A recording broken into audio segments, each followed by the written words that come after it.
And here's what I will share with you, that in the process of working on your dreams, you are going to incur a lot of disappointment, a lot of failure, a lot of pain, a lot of setbacks, a lot of defeats.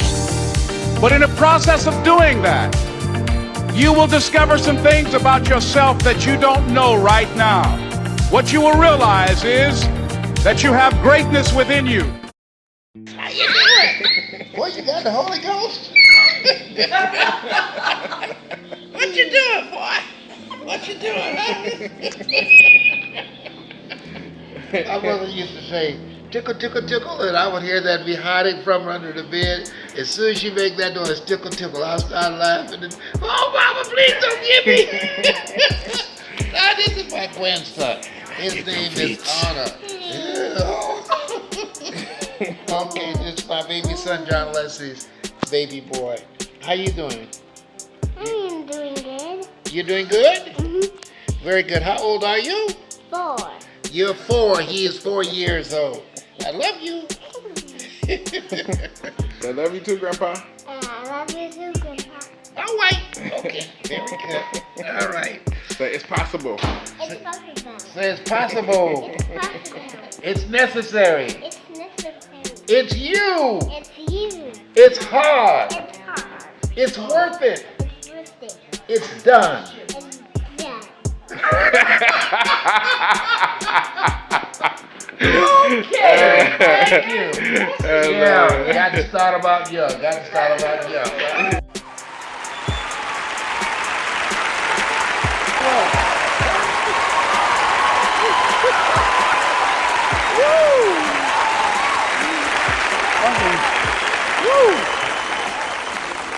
Oh, y'all look good. I want you to look at something right now. Think of some major goal you want, or maybe it's one you're already working on and you have experienced a lot of setbacks, a lot of defeats. You've experienced a lot of disappointment. Maybe you've already given up. And maybe you just need a little fire, a little encouragement to get back in the game again. Here's what I want you to look at.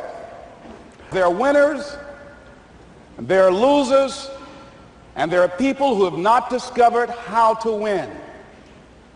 And all they need is some coaching. All they need is some help and assistance, just a little support. All they need is some insight or a different strategy, a plan of action to make some adjustments that will open up the key to a whole new future for them, that will give them access to the unlimited power that they have within themselves. I don't understand how you can have stadiums filled up every day with thousands of people screaming out, hey, and ho, and you can't have those people scream out belief, vision, purpose, success. You have, everybody say success. Yeah, thank you, right? Right? So my goal was to be that type to make such an impact that I could shift the dynamics on that. Call forth your team. Call forth your team. See, there's a reason why multi-million and billion-dollar corporations are doing mergers and sometimes with former competitors in order to stay afloat in the global economy. And that's because they understand that it's this time and this mindset of me, myself, and I is antiquated. It's dated methodology. Repeat after me. Say solo. Solo. Oh no. Oh no. See, if you're flying solo, you're not flying. Ooh. Tell your story, Ben. Okay. So my name is Ben Swicegood, and when I was 6 or 7 years old, I used to go to Dunkin' Donuts with my dad, and my dad was a successful man. He was hardworking. He was liked by many. And I remember thinking, when I grow up, I want to be just like my dad. And then years later, when I'm sitting in a jail cell, strung out on drugs, lost everything, feeling miserable, nothing left but pain and regret, those thoughts came back to my mind of, when I grow up, I want to be just like my dad. See, my dad was a hard worker. Like I said, he was a perfectionist, and I grew up with this mentality that I thought I had to be perfect.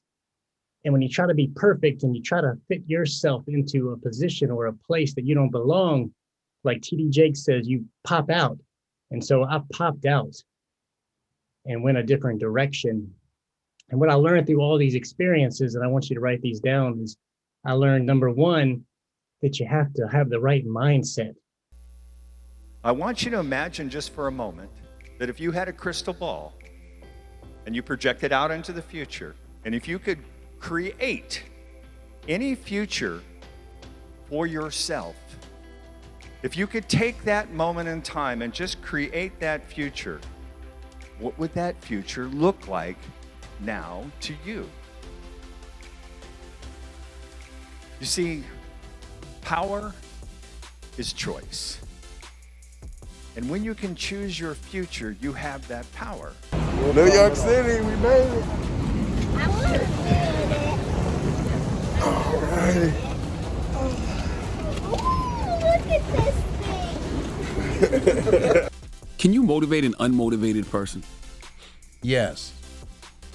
You can motivate them if you take the time. And one of the things that I train speakers, what gave me a competitive advantage in the speaking industry, and there was nobody on stage that looked like me, I noticed two things. Number one, they were just giving information.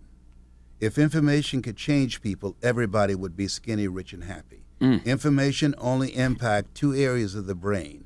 I came in with a story about the hunger to buy my mother a home. A story touched the heart, and it impacts 5 areas of the brain that we never found a way, never got the help from somebody that can take us to a place in ourselves that we can't go by ourselves to help us deal with it so we can get past it. And I think can you motivate an unmotivated person? I think that one of the things that Dad teaches, that environment is more important than people. It's tough when you're in a negative environment where no one's achieved anything, no one's holding you accountable. I'm with you wherever thou goest. I will be there. What are you doing here? One night I'm looking at television. I see these young guys on television using all kind of profanity. Young ladies not dressed appropriately. They're doing drugs. And I was looking down them at my nose saying, look at this exploitation. This is horrible. This is demeaning. This is degrading.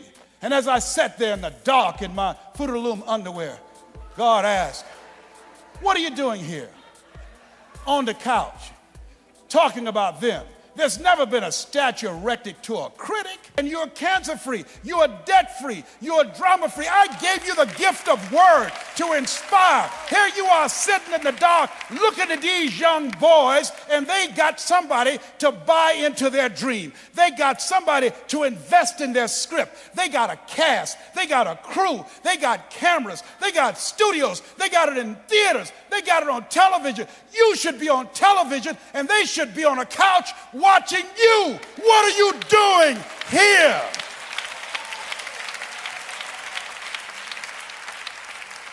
See, the difference between the world today, ladies and gentlemen, is that the bad people are outworking the good people.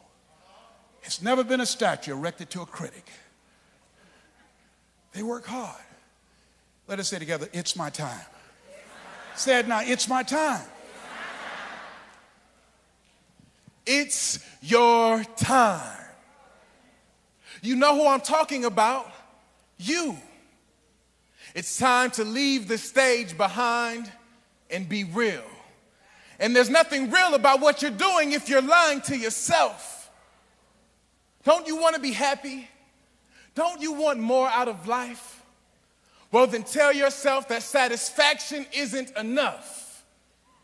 We all want fulfillment. It's not a question of whether or not it's possible.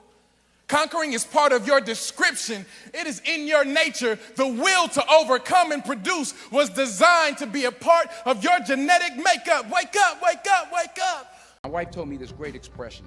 To get something you never had, you have to do something you never did. Les Brown's a motivational speaker. He made an analogy about this. He says, imagine you're on your deathbed, and standing around your deathbed are the ghosts representing your unfulfilled potential. The ghost of the ideas you never acted on, the ghost of the talents you didn't use, and they're standing around your bed, angry, disappointed, and upset.